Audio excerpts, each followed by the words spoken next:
என்ன என்ன கனவு கண்டாயோ சாமி, வாழ்க்கை ஒரு கனவுதானையா சாமி. ஒன்றை உந்தன் மனம் கேட்டது, அந்த ஒன்றும் வேறு இடம் போனது.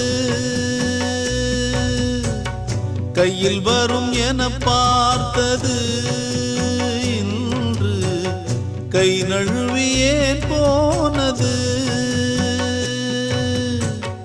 என்ன என்ன கனவு கண்டாயோ சாமி, வாழ்க்கை ஒரு கனவுதானையா.